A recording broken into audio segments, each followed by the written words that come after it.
세계에서 가장 유명한 와인 생산지가 이탈리아라고 합니다. 저는 와인은 성탄식 때 외에는 먹어볼 일이 없기 때문에 잘 모르는데 찾아보니까 그래요.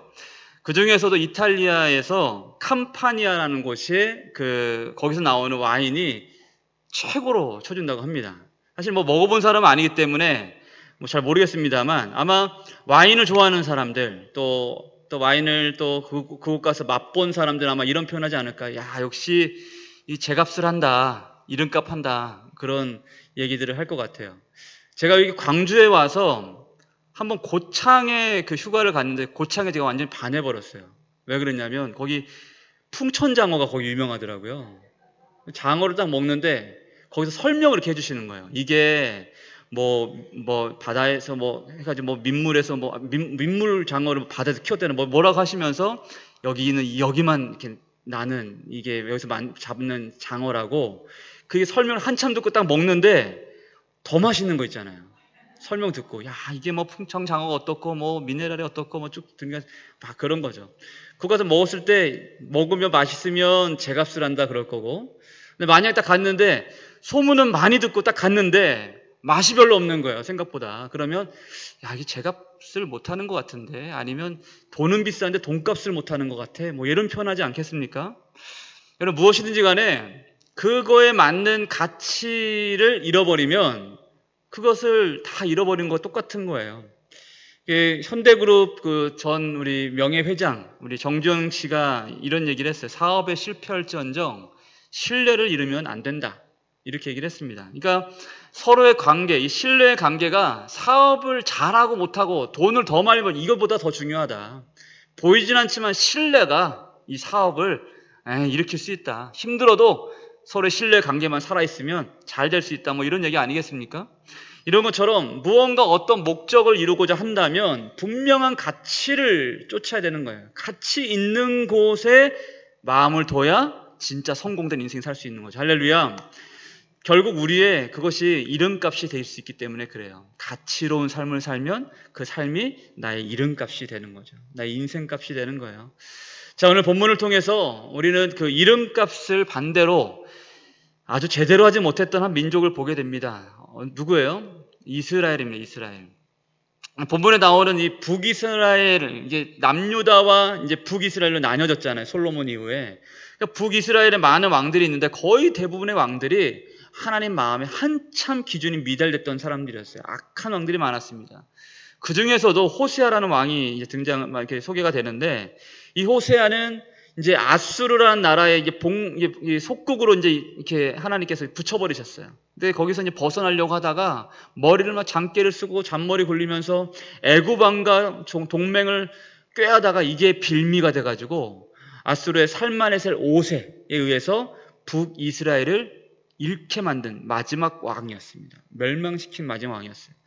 근데 아이러니하게도요, 이 호세아란 이름이 참 문제입니다. 이 호세아란 이름이 무슨 뜻이냐면 구원자라는 의미가 있어요. 그러니까 구원자라는 의미가 있는 왕인데, 오히려 당신의 자기가 다스리는 나라 북이스라엘의 멸망을 초래한 장본이 돼버린 거예요. 그런 의미에서 호세아는 자기 이름값을 아주 못한 왕이었습니다. 그렇다면 이스라엘은 어땠을까? 오늘 말씀이 그런 내용을 소개하고 있는데, 우리 34절 같이 볼까요? 34절 같이 읽겠습니다. 시작. 그들이 오늘까지 이전 풍속대로 행하여 여호와를 경외하지 아니하며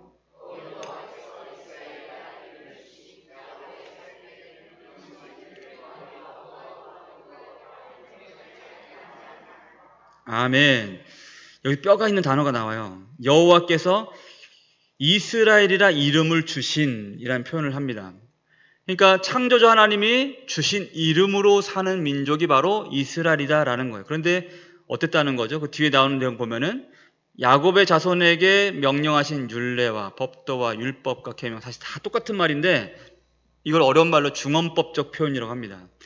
그러니까 말씀은 있는 그대로, 있는 대로 하나도 지키지 않고 그냥 말씀과 전혀 상관없이 살았던 민족이다라는 걸 강조하기 위해서 율례와 법도와 율법과 계명, 똑같은 말들 계속 반복하고 있는 거예요. 우리도 화가 나면 어때요? 같은 말 또 하고 같은 말 또 하고 막 그렇게 되잖아요. 하나님께서 그렇게 표현하고 계시는 겁니다. 35절 다시 한번 볼까요? 35절 같이요. 시작. 옛적에 여호와께서 야곱의 자손에게 언약을 세우시고 명령하여 이르시되 너희는 다른 신을 경배하지 말며 돌을 경배하지 말며 그를 섬기지 말며 그에게 제사하지 말고. 아멘. 저는 이렇게 나지막하게 표현했지만 여기 보면은 다른 신을 경배하지 말며 그를 경배하지 말며 그를 섬기지 말며 그에게 제사하지 말며 말라 반복되죠. 그죠? 상당히 하나님이 격하게 표현하신 겁니다. 이스라엘 너희는 어떻게 되려고 내가 그렇게 말씀을 하는데도 불구하고 말씀을 그렇게 저버리니. 그죠? 계속 내가 말했지 않냐. 다른 신을 경외하지 말아야 된다. 다른 신을 경배하지 말아야 된다. 그들을 섬기지 말아야 된다. 그들에게 제사하지 말아야 된다. 했는데 너희는 어떻게 그럴 수가 있니? 라고 아주 격한 표현으로 하나님께서 말씀하시는 거예요. 그만큼 이스라엘이 아주 심각한 수준의 문제에 빠졌다는 거예요. 그 당시에 이스라엘의 가장 심각한 문제는 뭐냐면 다신주의였습니다. 다신주의. 그러니까 하나님 한 분만 섬겨야 되는 유일신 사상을 가진 민족이 이스라엘인데 이들은 뭐 이것저것 다 신으로 섬기는 거예요. 또 혼합주의. 성경 말씀 보면은 뭐 두 종류의 종자를 같은 밭에 뿌리지 말며 이런 말씀이 나와요. 이게 무슨 말이냐면 그냥 항상 하나님의 백성은 순결해야 된다는 것을 의미하는 겁니다. 그런데 이들은 완전한 혼합주의에 빠졌어요. 세상도 섬기고 하나님도 섬기고 다 섬기는 그런 아주 잡족이 되어버렸습니다. 여러분, 말씀의 힘을 잃은 민족은요, 말씀의 순수함을 잃은 민족은 이내 민족의 색채를 잃어버리게 되는 거예요. 아까 우리 청년들 찬양했던 제목처럼 정말 어두운 밤 지나고 동 튼다. 정말 어두운 밤이 지나고 하나님의 은혜의 동이 트려면 우리의 말씀의 순수함을 회복해야만 합니다. 제가 요즘 개인적으로 또 그렇고 우리 새벽마다 기도하는 게 하나님 우리 교회가 기도가 살아있는 교회가 되게 하옵소서 기도하고 말씀의 부흥이 일어나게 해달라고 기도합니다. 말씀만이 우리를 살릴 수가 있거든요. 말씀의 순수함을 회복하고 말씀을 이상한 우리 생각들로 세상 것들로 섞지 않고 오직 말씀의 순수한 그 믿음의 진리로만 우리가 살기로 결단하고 순종하며 살아갈 때에 우리가 한 말씀 한 말씀 순종하며 결단할수록 하나님께 돌아가는 힘이 세지기 시작하는 거예요. 그게 회개입니다, 여러분. 그게 부흥이에요, 부흥. 부흥은 말씀을 저버린 민족이 다시 말씀대로 살기 시작할 때 놀라운 회복의 역사가 일어나는 것. 그게 바로 부흥입니다. 영어로 리바이벌 그러는 거예요. 다시 말씀으로 돌아가야 되는 거죠. 여러분, 이들이 혼합주의에 빠진 이유가 무엇이었을까? 두려움이었어요. 두려움. 성경은 이렇게 말씀을 합니다. 마태복음 10장 28절 말씀 보면 몸은 죽여도 영혼은 능히 죽이지 못하는 자들 두려워하지 말고 오직 몸과 영혼을 능히 지옥에 멸하실 수 있는 이를 두려워하라 라고 말씀합니다. 세상은 우리의 영혼을 능히 죽이지 못한다고 말씀해요. 어떤 것을 빼앗고 또 우리를 괴롭힐 수는 있지만 우리의 영혼은 누구 것이에요? 하나님 것입니다. 때문에 우리 영혼은 누구도 건들지 못해요. 그런데 하나님만이 우리 영혼의 심판자가 되세요. 때문에 우리 영혼을 어찌할 수 없는 우리 사탄이 막 병을 주고 우리를 넘어뜨리고 시험 들게 해도 사탄이 건들 수 없는 건 우리 영혼이에요. 하나님은 우리 영혼을 지키시는 분이십니다. 그래서 영혼이 잘 돼야 범사가 잘 되고 강건하다 말씀하는 거예요. 할렐루야. 근데 그 몸과 영혼을 능히 지옥에 던질 수 있는 분이 누구예요? 하나님이에요. 그분만 경외하는 것, 그분만 두려워하는 것이 신앙이다라고 하는 겁니다. 말씀드린 대로 하나님을 경외하는 것은 무슨 말이냐면 두려워할 자를 두려워하는 것을 의미하는 거예요. 세상을 두려워하면서 하나님을 경외할 수 있다? 없다. 그러니까 세상을 두려워하는 자는 하나님을 경외하며 살 수가 없어요. 반대로 하나님을 두려워하는 자는 하나님을 믿고 섬기는 자는 세상을 두려워하지 않을 수가 있는 겁니다. 질병도 두려워하지 않을 수가 있어요. 물질의 어려움도 두려워하지 않을 수 있어요. 왜요? 우리 하나님은 오직 나의 하나님 한 분뿐이기 때문에 그래요. 그분만 두려워하는 믿음이 있으면 세상 어떤 것도 두려워할 수 없고 또 세상에 끌려가지 않는 신앙이 될 수 있다라는 겁니다. 저와 여러분들 믿음이 그런 믿음 되길 소망합니다. 이 한 주간 그 싸움을 해야 되는 거예요. 열왕기하 17장 오늘 말씀 33절 같이 보겠습니다. 같이요. 그런데 이스라엘 어땠는지 한번 봅시다. 같이요. 시작. 이와 같이 여호와도 경외하고 또한 어디서부터 옮겨왔든지 그 민족의 풍속대로 자기의 신들도 섬겼더라. 아멘. 그런데 하나님을 경외해야 될 민족이 어땠다는 거예요? 보면 여호와도 경외하고, 그죠? 그리고 그 땅에 옮겨온 그 민족, 그 지역의 그 이방의 사람들, 그들의 신도 섬겼다라는 겁니다. 실제로 그들은 이랬어요. 이게 이주를 하면 어떤 이 지역에서 이 지역으로 이주를 하면 내가 섬기는 신도 내가 가져가고 이 땅에서 새로 만난 신도 섬기는 약간 그런 문화가 있었던 거예요. 이방 문화 가운데. 근데 이스라엘도 마찬가지였어요. 자신들의 하나님, 유일하신 하나님도 가져가고 그 땅에 있는 신도 그렇게 열심히 그 땅 풍속대로 섬기더라라는 겁니다. 제가 예전에 한번 대만에 이제 21살, 20살 때 선교를 갔는데 한 마을을 갔더니 지난번에 말씀드렸는데 한 부족장이 예수를 믿고 선교사 한 분 때문에 그 지역 전체가 다 예수를 믿었어요. 99% 가까이가 다 신앙인들입니다.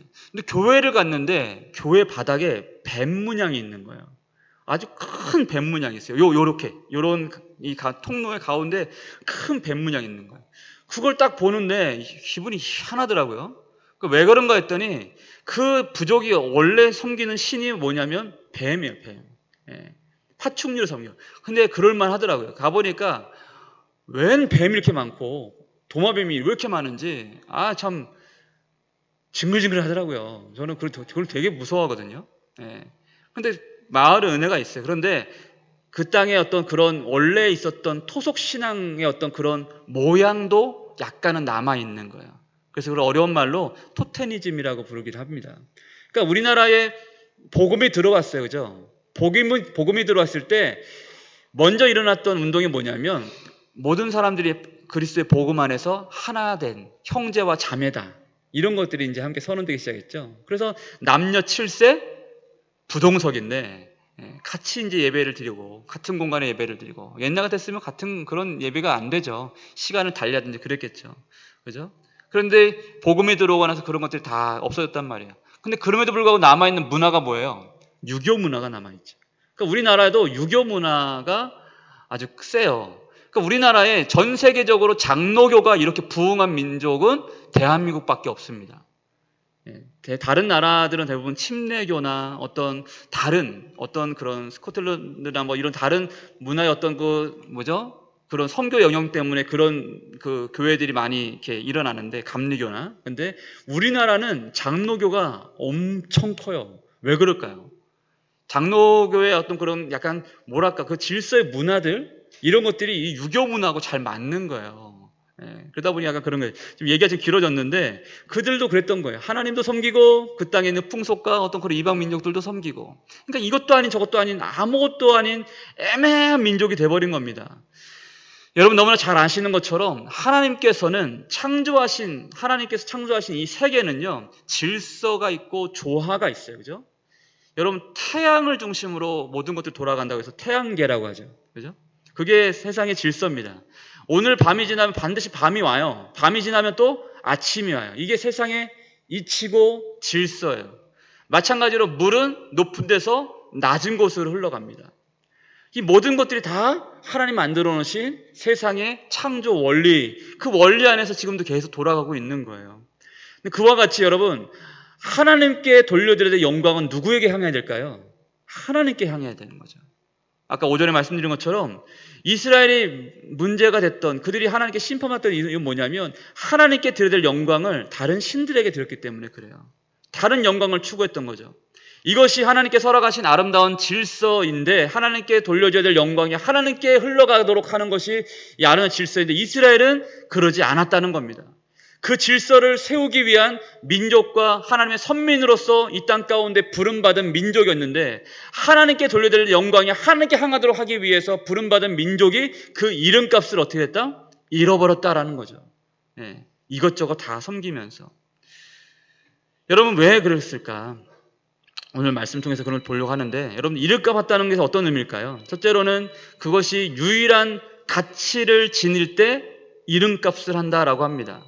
우리가 기억할 것은 뭐냐면 이스라엘 그들이 특별해서 말씀드린 대로 유일한 가치를 갖는 것이 아니라 상천하시 하나님이 그들의 하나님 되시기 때문에 그들이 특별한 민족이 될 수가 있는 거죠. 그러니까 하나님 때문에 그들의 가치로운 민족이 되었다라는 겁니다. 그런데 그러한 민족이 하나님의 이름을 잃어버렸으니 그 무엇이 그들을 특별하게 하겠어요? 예수님 말씀하시죠. 소금이 만일 그 맛을 잃어버리면 밖에 버려져 사람들에게 밟힐 뿐이니라 라고 말씀해요. 등불은 불을 켜서 어디다 올려야 된다고 말씀해요? 등경 위에 둬야 된다고. 위에 있어야 모든 것을 밝힐 수 있다라고 얘기합니다. 등불을 발치에 밝히는 사람은 없어요.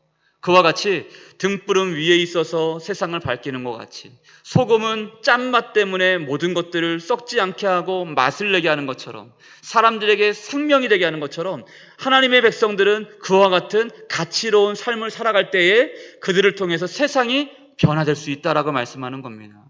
그 이름 그들의 가치를 발현할 때 그런 은혜가 있게 되는 거죠.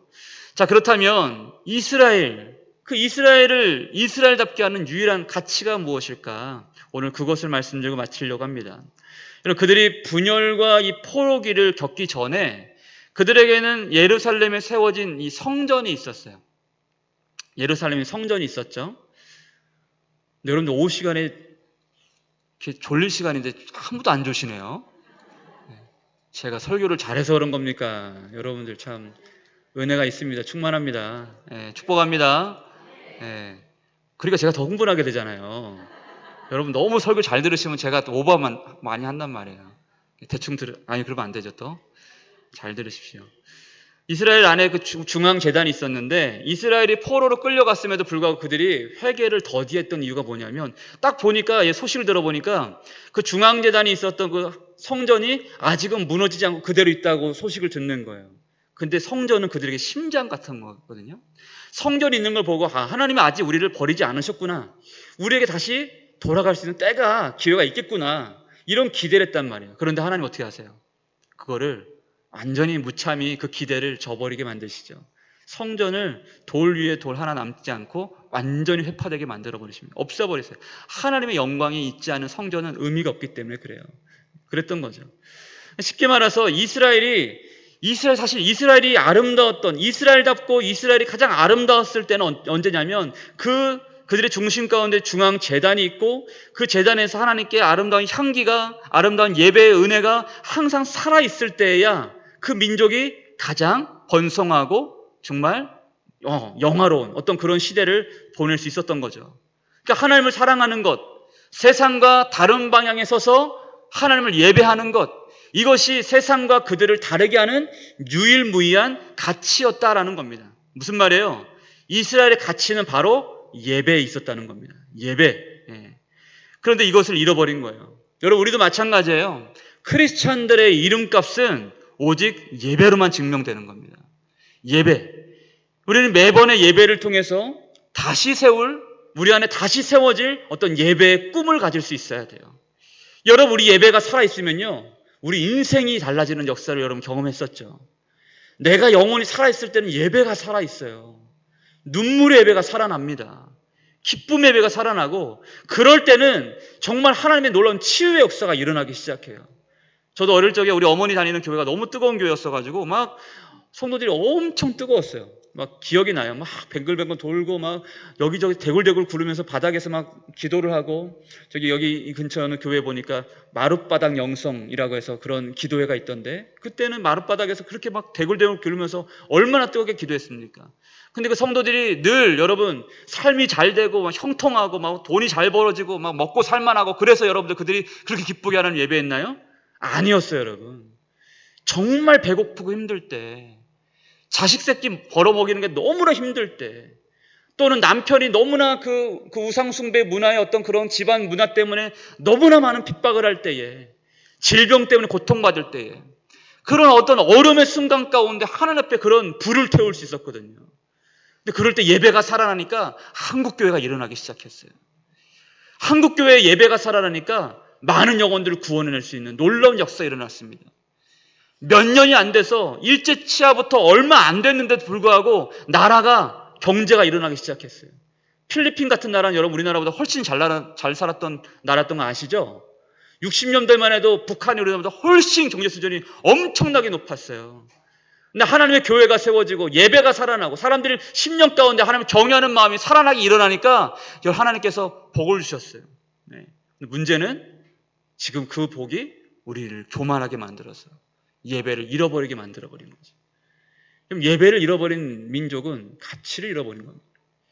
예배의 은혜를 잃어버린 성도도 그 성도의 삶의 은혜가 많이 꺼져버린 거예요.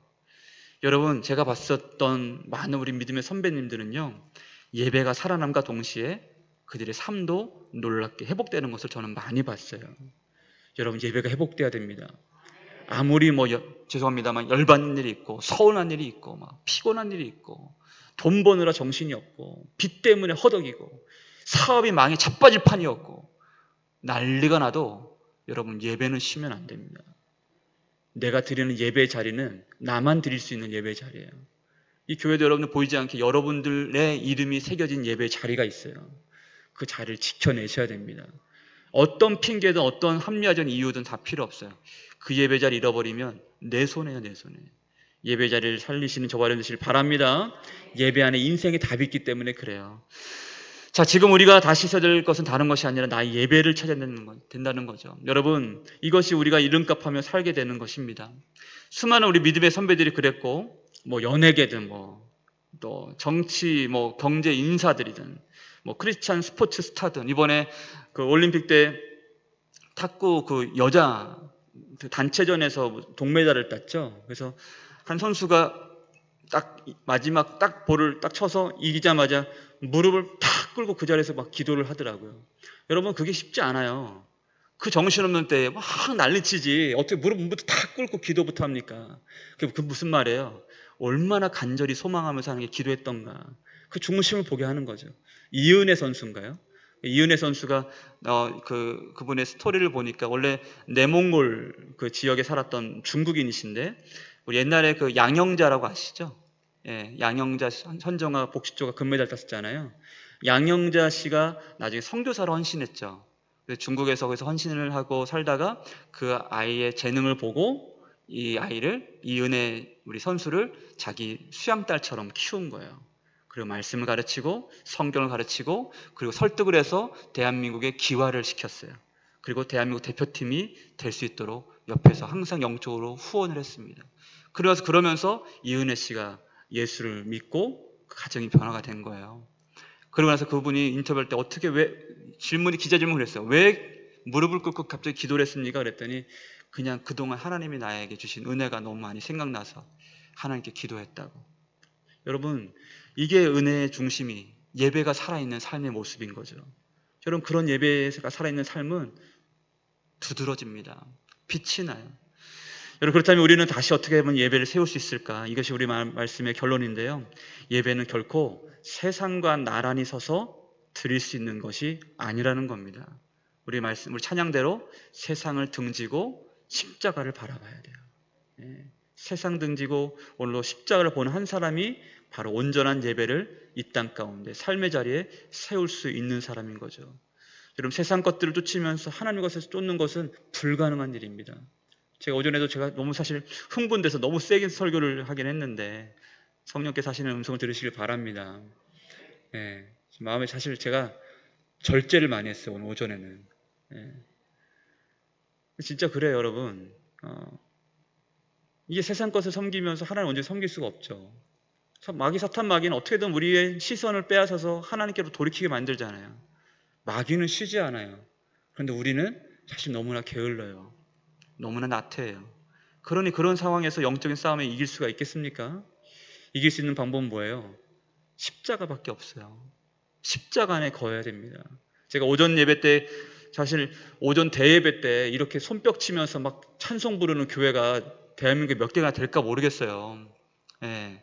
저는 그래요. 예배는 전 싸움이라 생각해요. 예. 그래서 가급적 보혈 찬송을 막 힘있게 부릅니다. 한 주 동안 영적에 묶여있는 우리 영혼의 자유함이 임해야 돼요. 말씀을 들을 때도 경건한 마음으로 말씀을 들으며 우리 영혼이 가만히 살아가는 게 아니라 내 영혼이 성령에 반응하고 막 약동해야 됩니다. 그러기 위해서 제가 사실은 좀 손뼉 치면서 힘있게 찬양하기도 막 하고 막 그러기도 해요. 우리 교회 유튜브 영상을 보고 어떤 목사님이, 목사님 그렇게 우리 그 동명교회 담임 목사님 저한테, 송길라 목사님 너무 소리 지르지 마 그랬거든요. 왜냐면 제가 이제 좀 이렇게 연약해 보이니까 너무 애쓰다가 병날까 봐 우리 그 이상 목사님은 너무 이렇게 막 운동도 너무 열심히 하지 말고 너무 이렇게 애써서 하지 마. 뭐 그렇게 얘기하실 때 가끔 있었거든요. 근데 그런 얘기를 들었던 어떤 목사님 이상 목사님이 그렇게 소리 지르지 말라고 했는데 영상 보니까 오전 예배 때 그렇게 소리를 지르시더라. 막 그래요. 근데 저도 이게 절제가 잘 안 돼요. 금요일날 제가 사실 그 치아 지금 수술 중이었어가지고 여기가 조금 이렇게 이 뼈가 뚫릴까봐 사실 소리를 지르면 안 되거든요. 근데 지난 금요일날도 작정을 하고 올라갔어요. 오늘은 조용히 기도할 거야. 정말 조용히 기도할 거야. 했는데 어느 순간 제가 버럭버럭 소리를 지르고 있더라고요. 예.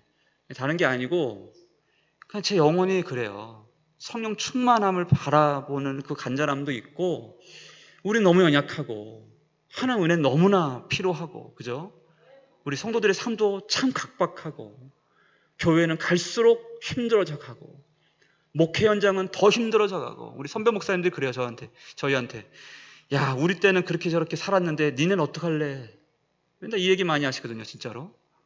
우리 때는 그래도 이렇게 교회 세우고 십자가 꽂으면 그래도 하나님의 은혜로 많은 부흥이 일어났어. 근데 니네 때는 어떻게 할래? 어떻게 세상을 이길래? 그런 얘기 많이 하시거든요. 참 연약합니다. 근데 우리가 그럴 때 이길 수 있는 방법은 뭐예요? 진짜 세상을 등지고 십자가만 바라볼 수밖에 없는 겁니다. 십자가가 승리이기 때문에 그래요. 여러분 결코 교회에서 이 만들어지는 우리 교회 예배 분위기에 우리가 숨으면 안 돼요. 내 자신이 십자가 앞에 아주 벌거벗은 모습으로 서야만 합니다. 십자가 앞에 진실된 모습, 정직한 모습으로 서야만 합니다. 그 예배가 살아있는 예배예요. 제가 감사한 거는 이제 부임하고 나서 여러분들이 교회에 등록해 주셔서 정말 감사했고 또 그분들 중에 또 많은 분들이 예수를 잘 모르는 분들이었어요. 근데 그분들이 꼭 예배 끝나고 돌아가면 저한테 돌아 이렇게 들리는 말들이 예배 드리다가 막 눈물을 흘렸어요. 뭐 예수님이 제 마음에 들어와 계신 것 같아요. 이런 얘기를 가끔 하세요. 너무 감사한 일 아니겠습니까? 그분이 뭐 예배 분위기 때문에 그렇게 됐겠어요? 아니죠. 그분도 어쩌다 보니 하나님의 사랑에 이끌려서 십자가 앞에 가까이 가게 된 거예요. 은혜 앞에 가까이 나가고 십자가 앞에 가까이 나가면 우리의 모든 죄와 허물들이 벗어지기 시작하는 거죠. 우리의 무겁게 짓누르는 모든 짐들이 내려놓아지기 시작하는 거죠.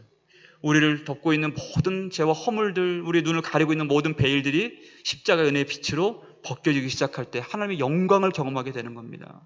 그러기 위해서 여러분 우리 예배는 회개의 예배가 돼야 돼요. 믿음의 예배가 돼야 됩니다. 하나님의 살아계심을 믿고 드리는 예배가 돼야 돼요. 오늘도 예배할 때 하나님께서 살아계셔서 우리 가운데 역사하신다는 믿음이 있어야 되는 거예요. 그 예배가 사람을 살리는 예배가 되게 하는 거죠. 여러분, 저와 여러분들이 이와 같은 예배를 다시 회복해서 우리 생명교회에 이와 같은 예배가 다시 살아나길 주님의 이름으로 축복합니다. 그래서 제 그 홈페이지 보면 비전으로 뭐가 돼 있죠? 예배의 부흥이 민족의 부흥이요 교회의 부흥입니다. 아무쪼록 우리 한국교회 가운데 우리 생명교회 가운데 우리 모든 여러분 성도들 삶 가운데 예배의 부흥이 일어나길 주님의 이름으로 축복합니다.